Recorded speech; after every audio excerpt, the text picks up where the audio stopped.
Hey guys, how we doing? Thanks for joining me once again for another set of stories right here on Thailand Bound on this Saturday morning. Okay, I've got something I want to talk about very briefly. If it's not something you'd like to listen to, you can skip forward to the first of four stories today. It's just that I watched a video that a viewer sent me and I've prepared a little bit of a statement, so I'm going to read this out. I've been running this channel for nearly 6 years, long before AI came along. Every story I share is sent in by real people who take the time to write about their own experiences with relationships in Thailand. That is why the stories are not all doom and gloom. Some end badly, some end well, but they are all genuine. I recently watched a video where someone was talking about too many AI channels telling stories, and I agreed with some of what he said. But I think it was wrong of him to take thumbnails from my channel and use me as an example of AI. I want to make it very clear that I do not use AI to create stories, and I do not use AI to read them. What you get here are real stories from real authors, and that is what makes this channel different. Okay, I hope that makes it very, very clear, guys. I often get, accused of doing things that I don't do. There's a lot of guys I've met here in Thailand, and I'm really happy they send in these stories. So if you want to hear genuine stories, not stories that are made up in ChatGPT and every week it's doom and gloom, he got ripped off from a bar girl or similar. The genuine stories, these are all real stories, okay? Let's jump into the first of four this morning. สวัสดีค่ะ Submitted a few stories in the past and thought this experience may be of interest to some, inspired by a few of your recent videos on expats making it or not. My Thai wife and I visited our house in Thailand for 2 weeks last March 2025. I have told the story already of building a house in Thailand with a view to moving either permanently or part-time to Thailand. To recap, construction was completed last year at a cost of 3 million baht, including all the extras, aircon, furniture, water tank with pump to give us pressure on the second level. It is a 5-bedroom and 2 bathrooms with 2 communal living areas. In short, it has everything we need. My wife's family lives in the house, but we have a separate living area with our own bathroom, fridge, microwave, and a large balcony with separate entrance. It is much like a large hotel room. It was a brief trip, pretty much spur of the moment, but it was nice to just spend time in Isan country with my lovely wife and enjoy the house. Nothing, though, could have prepared me for what happened upon our return to Australia. I am 60 and normally physically fit for my age. Once we got home to Australia, I had mild swelling to my left leg and put it down to the flight. I have had it before, so thought nothing of it. Over the next few days, the swelling increased to my thigh, and eventually I could no longer walk. The pain was excruciating. We called an ambulance, and I was transported to hospital for tests. I was not there long before I was put into the ICU ward, intensive care unit. After a CT scan, it was revealed I had a major blood clots in my leg, which had already spread to my lungs. In other words, I had deep vein thrombosis. I asked the doctor to give me the facts without the sugar coating. He informed me that they were working hard to break up the clots, but if they moved to my heart, I could die. Not good news. The situation was so serious that all of my family members were outside the ward and rotating through just in case it was a final farewell. I was already talking to my wife about steps she needed to take to access my private pension and asked my son to help her. It was difficult because the restricted blood flow meant it was hard for me to concentrate and the strong meds did not help. I was in ICU for 48 hours and luckily I pulled through. I spent the next 6 days in an observation ward, most of the time under heavy sedation. Recovery time is about 6 months. I'm still having regular CT scans and ultrascans 6 months later. I was already on strong blood pressure tablets, but now I take blood thinners twice a day. I've been unable to work since. I mention this because it was a wake-up call to me that I could not have afforded the level of care in Thailand I required. I have pre-existing heart conditions, so it's unlikely I could get good health cover of any worth in Thailand. I'm extremely glad I did not put all my eggs in one basket and make the move to Thailand earlier. These things are unforeseen, but as I get older, my priorities are shifting. I do not romanticize an idyllic life among the water buffalo and rice paddy fields now as I did for several years. I will, of course, continue my yearly trips to Thailand as I have for the last 15 years. The difference now is I will not be able to remain seated for extended periods and must regularly do a lap of the aisles on the plane to keep my circulation regular. My backup plan is simple: to keep the house in Australia and not move permanently to Thailand. My wife is happy about this. I do not need to sell it. My wife is 17 years younger than me. Her income in Australia has more than covered our daily needs without eating into our savings. This could happen to anyone, but thankfully it does not, and most people can look forward to a happy retirement in Thailand, providing they have a plan B. My case is an exceptional one, and the jury is still out on whether the flight caused it, as I had hardly experienced mild swelling in my left leg prior to the trip. I used to put that down to tight socks. Like many men, I ignored the symptoms and took the point of view it would fix itself. The other reason for not making the move on a permanent basis is my wife's age. She's only 44 and after 14 years in Australia has a large network of Thai and Australian friends. She works hard and makes excellent money in Australia. It would be selfish of me to try and push her to move back. I am sure, though, when I am no longer here, she will retire to Thailand. She has since my health scare confided she wants to stay here in Australia for now, where I get the best medical care with no out-of-pocket expenses. This is worth remembering when you marry someone 17 years younger, as they have different expectations and are at a different stage in life. This becomes more important as your age at different rates later. My wife is the most loving and caring person I could have hoped to meet. You will remember, Peter, my first story a couple of years ago was about my meeting a freelancer, and we did an interview about it in Bangkok. This is still that girl 14 years later together now. I met her online and she was looking for a nice foreign man to be her partner for life. She, like many Isan girls, wanted out of the poverty that plagued her life. She was not born to be a freelancer and was sold into it by an unscrupulous auntie who was being paid money by various bars to recruit northern Thai women with a promise of easy money in Bangkok or Pattaya. She left the bar a few months after arrival. She is not a drinker and hated the amount of alcohol she was expected to consume daily and the pressure put on her to get customers to drink more and especially to buy more lady drinks. Freelancing, according to her, was the easier option, but that is another story. I do not want to repeat it here again.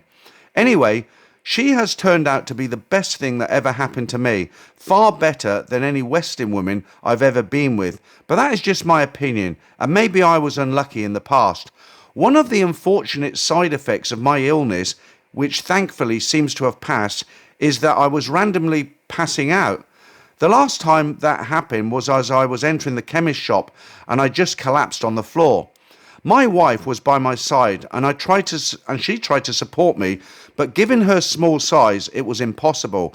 Had she not been there, though, I may have well gone through the glass sliding door. That event resulted in another hospital trip, but after examination, I was sent home. Again, this is a result of restricted blood flow to my brain, which happens when the muscles around my major arteries contract. All of this has really tested our commitment to each other. My wife told me the other night in bed that she wants me to live to be 100. Ha ha, I wish. The only problem there is I would have given up my gym membership by then. Not a happy thought. I like my aerobics. My wife and I often have a chat in bed before one of us falls asleep. It has become a ritual. Not to worry though, as our gym membership is valid 24 hours, so there is always the option for a morning workout should we miss the evening class. One of the topics we have discussed lately is the number of couples who have separate bedrooms. I may have been living under a rock and perhaps this is common knowledge, but not to me. My wife works with many Thais, all of whom are married to Western men. Thai women love to gossip and my wife is no exception. One of the topics happens to be separate bedrooms. Together, we know 12 other mixed couples. What, only one couple apart from us still share a bedroom.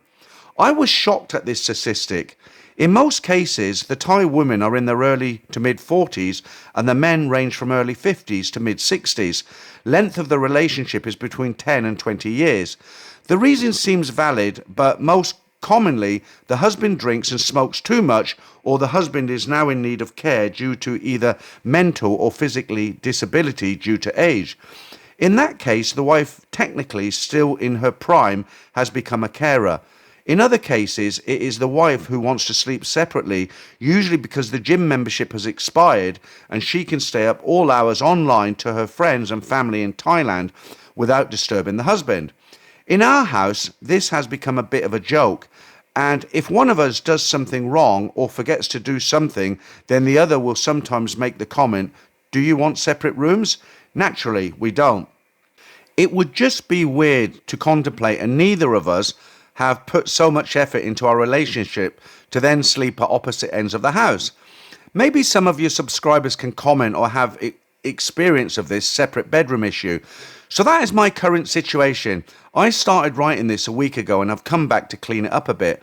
Today, health-wise, things are looking good for me now, and I should soon be able to return to work and begin planning another trip to the wonderful landlocked Isan country where the water buffalo roam free and the beer is still cheap at 7-Eleven. As long as you don't want it between 2 p.m. and 5 p.m., you still have the original and the best story channel. Cheers.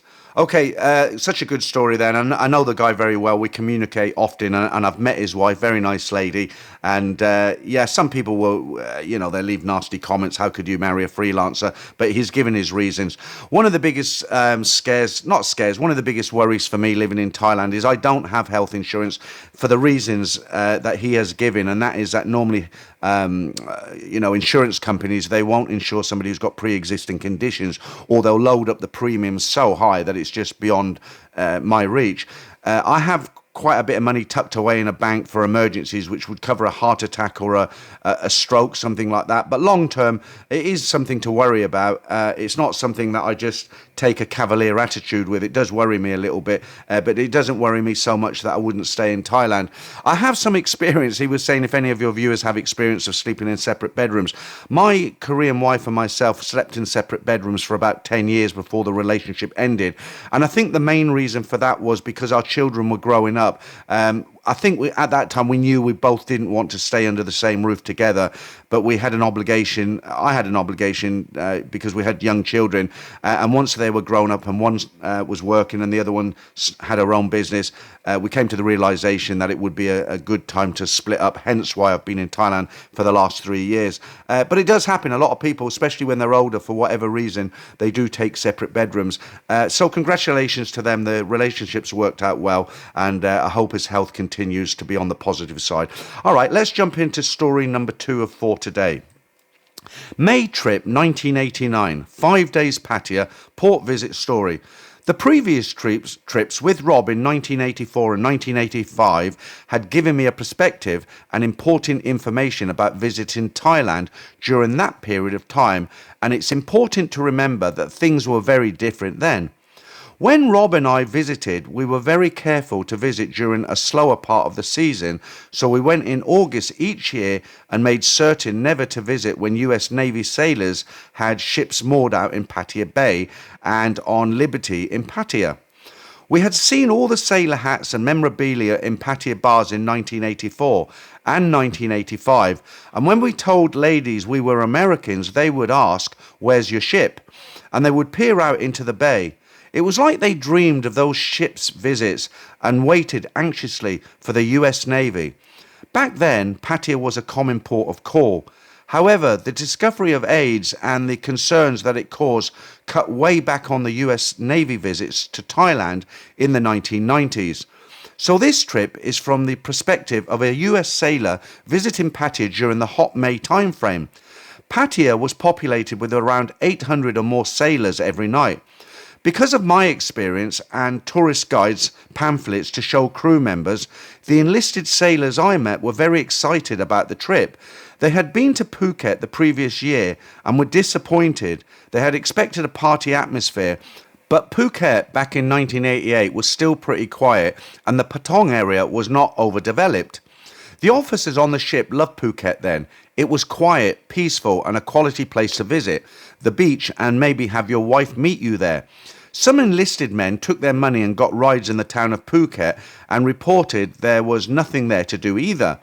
I had assured the men that Pattaya would be different and they were not disappointed this time. The ship moored out in Pattaya Bay pretty far out to sea at about 9 a.m. Sailors began to assemble to depart the ship in civilian clothes.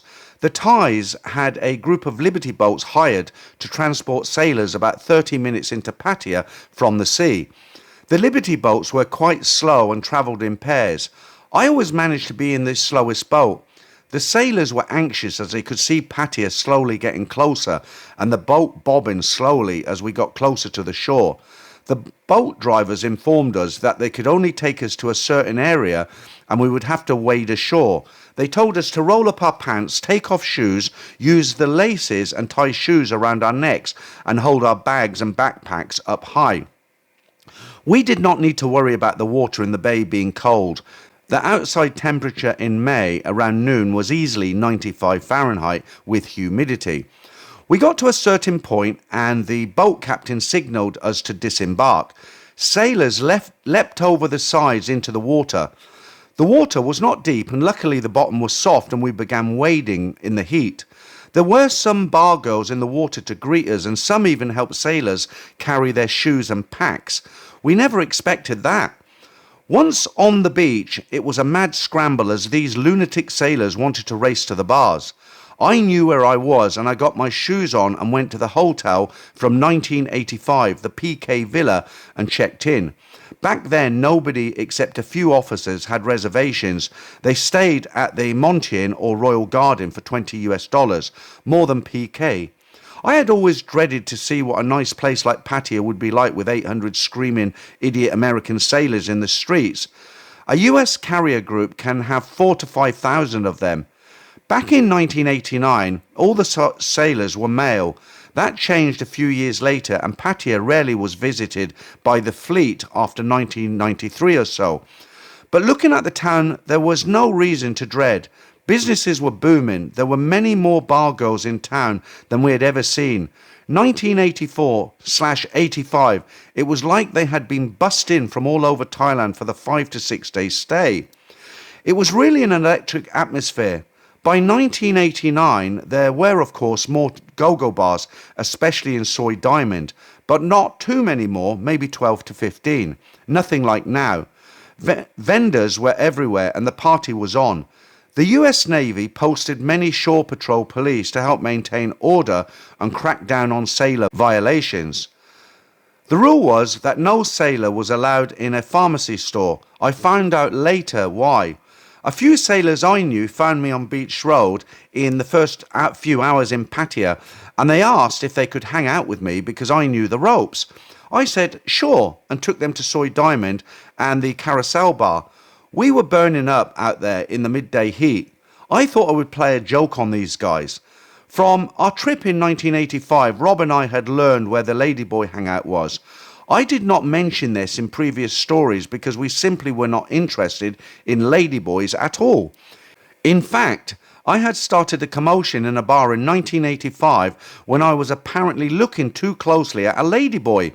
One of the females took offence and went to the trouble of telling me that is a ladyboy. I was never sure what was going on about a ladyboy or a lady, got very offended and was starting big trouble with a chit-chat in the bar and us, so we fled. But we did see where the ladyboys gathered in 1985 and I remembered. There was a bar in the back of Soi Diamond and from the Carousel Bar I could see it. So as a joke, I told the sailors I knew a place where the women were especially hot and to follow me. Now, my memory of that bar from 1985 was that there were ladyboys and real ladies working there, and sure enough, when we walked in, we were quickly surrounded and my alarm bells sounded in my head. The ladies were extremely aggressive, and one of them took off everything she was wearing immediately and showed us an outstanding figure and her female parts. I knew something was wrong, but that's why we came to experience the wild side. The guys paired up quickly and found out that the ladies' drink prices were nearly double what I recalled.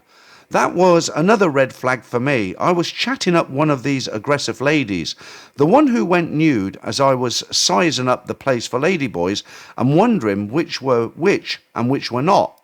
I went to the toilet and I decided I had to get my friends out of there. There were just too many red flags. I needed to tell them the joke of showing them some ladyboys was done, but when I came out of the toilet, all of my friends were gone. I didn't panic at first. I figured those high prices put them off and they had all left. I questioned the waitress as to when they left and where they went, and she told me they went to the rooms. I raced to find them and I could not find a single one. There were something like a fire escape that led to the rooms, and it was a maze. My guys were gone. I was shaking and I went back to the carousel bar to see who turned up. At the bar, I asked a girl if that bar still had some ladies and ladyboys. She looked puzzled, and after some back and forth, she squared up to me and said, in good English, all man. I gulped. How could those have been all men? He saw female parts, and then it hit me. Those were ladyboys, and they wanted us to see their parts as the come-on. Oh boy, I did find my friends, and two had left on their own, put off by the prices and aggressive nature, but the third, my best drinking buddy, was not so fortunate, and he had a wonderful time with his ladyboy. I was forced with the situation of having to tell him that who he was with not originally female. The news sent him into a tailspin, and it was hard to get him out of it. He was the best drinking companion, always had money, always nice to the ladies in any country, and could sit on the most uncomfortable bar stool in Pattaya as if he were born on it. Later on the trip, we did walk past his lady, and upon a closer look, she was quite cute. Still, he was shaken pretty badly and didn't want to go back to her bar. Who can blame him? A day or so later, word got back to the ship of the antics with the trannies. One guy asked me to take him there to see for himself. I thought that was crazy, but I took him in there and he was quickly surrounded by ladyboys. I started to wander off and he shouted over, "Don't leave me here." I assured him he was in no danger. He said, "That's not it. I'm afraid you aren't. If you're not here, I will go to the room with one of them." Well, they were aggressive and persistent, but we got out okay. During the visit, we had been informed that the final day of the Pattaya port visit would require all of the crew to stay on the ship because of US Vice President Dan Quayle was in Thailand doing whatever, and the fleet volunteered our ship to host him for a day. The crew was disappointed. What bad luck. Half of us would be setting up cleaning the ship for the VIP, and the rest would be standing by in dress uniforms to assist in ceremonies. This wasn't how we wanted to spend our last day in Thailand. I had met a beer bar lady named O. She was not a ravishing beauty for sure, but she had genuine character, was definitely female, and was an excellent entertainer, respectful, courteous, cheerful, and more importantly, always available. I took her to the Alcazar Cabaret. At some point during the event, she was really bopping to a specific song that the ladyboy entertainers were performing. She told me that it was a special Lao song, and she told me she was from Laos. I would never have known. There's great value in being with a lady that isn't beautiful. She was really low maintenance too. I did sneak into a Thai pharmacy to see what the fleet concerns were about and why it was off limits. Inside, there was a struggling European man. He was smallish, maybe in his 30s, very shaky and frail looking. He spoke in a European accent and was ordering syringes and needles. Apparently, these pharmacies back then had everything a substance addict would need and could sell it over the counter. It was startling to see the exchange right in front of me. Generally, the sailors were very well behaved and worn down near the end of the time in port. When arriving back to the ship, we were notified that the Vice President's visit was cancelled and we now had one more day and night to stay in Pattaya. That night was a giant party because of so many guys had told their ladies goodbye already. Lots of reunions occurred. At the end of 1989 trip, I can say that the heat in Thailand in May is much worse than in mid-August.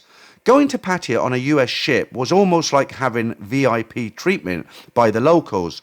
We drove their economy for nearly a week. Everything from hotels, transportation, food, tailors, souvenirs, drinks, companions, etc. There was no long flights, no tickets, no departure fees or taxi rides to Bangkok.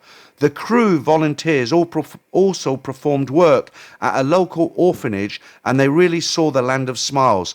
The paint and repairs the crew made to those buildings were so appreciated by the locals and the kids alike.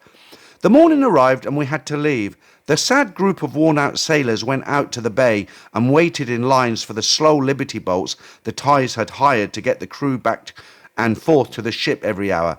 I got there with a younger shipmate and we just missed catching a boat. As the boat pulled out, shipmates laughed at us standing on the beach, worn out, broke, sweltering already at 10 a.m. But I would have the last laugh. You see, the visits in 1984 and 1985 gave me inside information on just what to do. I went along the waterfront and found a speedboat driver who I negotiated a fast ride to the ship for 250 baht. I split the fare with my shipmate, who was stunned that getting a speedboat for hire was possible, and off we went at high speed. We blasted past the bobbing slow crew Liberty boat, and we cursed our dumbfounded shipmates. The Thai speedboat took us right up to the temporary ladder, and we beat them boat and got back to the ship and got fed. Some final observations. The expats and the other European visitors stayed clear of most sailors.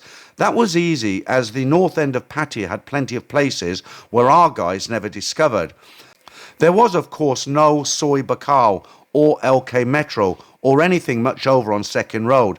Much of it was vacant land and fields. There were also no buses of Chinese, no Korean visitors, and hardly any Indians. There were Middle Easterners and Europeans mostly. There was some effort to rip off sailors. Sometimes the mama-san would bring over a lady with a drink in her hand that you were supposed to pay for. I was able to beat that trick and back, but you see where there can be conflict. Generally, however, the crew was treated with great hospitality. I believed after that trip, the working girls prefer younger guys if they are spending the same. Now that I'm older, I have my doubts, but times have changed, and nowadays there is more of a business atmosphere. Yeah, I love these old stories, way back in the 80s there, because Pattaya was a completely different place. I never seen it in the 80s, but I know it would have changed greatly, because I first went to Pattaya in the mid-1990s, and when I compare it to what it is today, it's completely different. Walking Street resembles Las Vegas. I mean, back then in the early 90s when I arrived, it was still a kind of seedy street, where you kept your head ducked down and you didn't tell people you'd been to Pattaya for the weekend. But everywhere changes and guys still go there and they still have a good time. Unfortunately, I've kind of grown out of it now, and I don't tend to visit Pattaya too much these days. But as I say, it's still a great place for guys to go and visit of all ages. Okay, right, let's jump into number 3. I think this is a little bit of a shorter story, so hang on in there. I enjoyed listening to your stories from a few years, but never took the time to share mine with you. I have been visiting Thailand with friends for many years. On one occasion, I decided to take my son. He was 19 at the time and extremely shy. He had never dated or had any relationship. We flew to Bangkok and stayed overnight in a hotel, and in the morning took a taxi to Pattaya. He had never travelled overseas before, so he seemed uneasy since we landed. In the evening, we went to Walking Street, and he looked like he was scared of all the noise from the bars and the big crowd of people. We went to Insomnia and walked around having a few drinks. Very quickly, 2 women approached us, and one of them did all the talking and seemed to have a nice personality, and she was pretty. The other one did not speak any English and just smiled. I decided that for my son's first time, I would have him go with the pretty one so he could communicate with her. We got them some drinks and went to the hotel. We went to our separate rooms in the hotel. I had fun with the girl, and I was waiting for my son to knock on the door and tell me that he was done and to pay them. After a long period of time, I went to his room and knocked on the door to see if he was done. He opened the door and he seemed upset. I asked him where she was. He said that he had went to the bathroom when they first got to the room, and when he got out, he saw her sleeping and snoring. He did not know what to do or if he should wake up. I was very upset and tried to wake her up. She woke up after I shook her a few times and started screaming that she wanted 2,000 baht and she would not leave. I told her, "No, you did not do anything, so why should I pay you 2,000 baht?" She started screaming louder and security showed up as she picked up the TV to smash it. The security guard said that we still had to pay her for her time. I paid both of them and I promised my son to get him another better lady the next night. We never went back to Walking Street or any other bar the whole time that we were there. Okay, so a very short story there. A couple of things. I'm not sure. I've got two daughters. I haven't got any sons. But if I did have a son, I'm not sure, I would encourage him to take working ladies in Pattaya. All sorts of things can go wrong, as well as, I might sound a bit kind of pompous here, but, there are things that happen there that maybe very young guy can't handle. The other thing I'd say is extremely rare for a girl to act up in that way. Yes, she might argue with a room, but for her to scream at the top of her lungs, not only is it going to attract the security, but the next time she tries to get into that hotel with another guy, they're more than likely going to refuse to let her into the hotel. So I was quite surprised that she kind of went that way. Maybe she had some mental issues. I don't know. Right, we're going to go into our fourth and final story this morning. Now, as I've mentioned in the past, occasionally I'll do a reread. I'll pick a story from 3 or 4 years ago and I'll read it again. And the reason for that is I do run out of stories. Thankfully, as I read these stories a week in advance, I normally get more stories to read out the following week. But again, this just proves that all of my stories that I read out are genuine stories. I don't just go and make a new one up for the Saturday. So I have run out of stories. This is a reread. So for the guys who don't like me reading a story again, you can end the video here. For those guys who haven't been subscribed to me for 4 years or more, you might enjoy this story. And a lot of guys just enjoy a reread. Okay, so here's our fourth and final story this morning. I'm a 38-year-old guy from the UK. I've had 8 previous trips to Pattaya. Not sure this story is applicable, but might be worthwhile cautionary tale for fellow travellers. On my recent trip to Pattaya, I spent the night on Walking Street visiting gogo bars, but didn't bar fine. I got back to my room, but I had the urge for some aerobics. I started messaging girls on Thai Friendly. I finally get a girl to agree to visit. She says she will be arriving in 10 minutes, but I know I'm likely to be waiting 30 minutes if I'm lucky. I've had quite a bit to drink, so I decide to take a blue pill to help things along. The lady arrives and we complete a sweaty session of aerobics. She leaves and I get some sleep. I wake up an hour later feeling not too good and lightheaded. I go to the toilet in case I need to vomit. I'm standing looking in the mirror. Next thing, I'm face down on the floor, not remembering why I decided to lie down on the floor in my bathroom. I came to the realization that I've passed out. I slowly stand up, leaning on the sink, feeling numb. Things go black and again I wake up on the floor passing out for a second time, but this time my face is wet with my blood. I lay on the floor. I slowly drag myself into my bedroom and lay on the floor. After an hour, I have the strength to pull myself into bed. All I think about is not getting blood on the white bed sheets. I can barely sleep. I have pain through my whole body and feeling incredibly groggy and shocked. After a rest, I'm able to get out of bed. I inspect the damage. Not much sign of blood on the bed apart from some smears. A lot of blood on the bathroom floor, but luckily the bum gun is shockingly powerful and makes quick work of blasting it down the drain. I check myself in the mirror. I have a small gash on the right side of my head, a couple of inches above my temple. I have 5 large bruises on my shins. On my shoulder blade, I have a large friction burn. I most likely have a broken tailbone also due to a dull pain in my lower back, and I cannot sit straight. I feel like I've been beaten and kicked all over. I go back to bed. I was trying to figure out what happened and it suddenly hits me. Something similar happened on my last trip 6 months ago. On my last trip, I was spending the night at a girl's apartment as she preferred that, as she has a normal day job and made it easier for her. That night, we ate a meal together. I bought some blue pills from a guy on the street on Soy Diana and we enjoyed an evening together. I woke up in the night with my stomach gargling and rushed to the toilet. I had diarrhea and then vomited while I was composing myself on the toilet.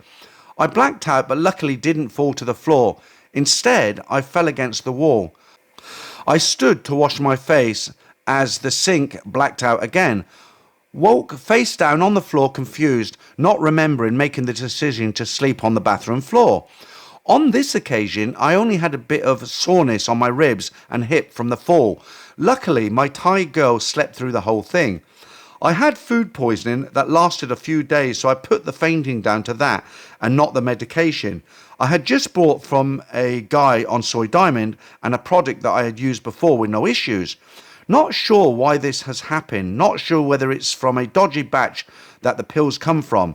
I have lost 85 pounds in the last year, so not sure if this means the dose was too much for me now. I'm going to play it safe and stop using this kind of bedroom medication. Even though I don't need it since my weight loss, I still like to take it as a guarantee, and it clearly made me stronger in the aerobics department. It's not worth the risk. I feel very lucky I didn't hurt myself worse considering the situation. All the falls happened in bathrooms, and the falls could have been much worse, and I could have got a serious injury from hitting my head on the toilet or bath. I started going out after 2 nights after the incident. The girls were impressed with my legs, bruises, and all were adamant it must have been a bike incident and showed off their own scars. 3 days later, I caught an STD while getting a special massage, so no more aerobics for the rest of my trip. Not much success on this trip, but this player is no quitter, so I won't let this put me off, and I'm planning my next trip to Pattaya in 6 months. Very strange, isn't it? We've had 3 out of the 4 stories about Pattaya. Look, guys, honestly, I don't like to preach, but if you want to use those special blue pills to help you when you've had a few drinks, please don't buy them off guys on the street. You don't know where they come from. You don't know what's in them. And they're legal to buy in the pharmacies here. Even better, if you're only coming out for a month or less and you can bring them from your own country, you're not going to have a problem at the airport. That's even better. But, all these, you'll see guys who've got tables set up. They sell all sorts of gels and blue pills and a lot more. And I've never, ever bought anything from a guy on a table. If I can't get it in a pharmacy, I won't bother taking it, full stop. That's the end of it. All right, I hope you've enjoyed these 4 stories, guys. And I hope you'll be back next week for hopefully some news stories. Until then, have a good week, whatever you're doing. And I'll catch you next Saturday for some more stories right here on Thailand Bound.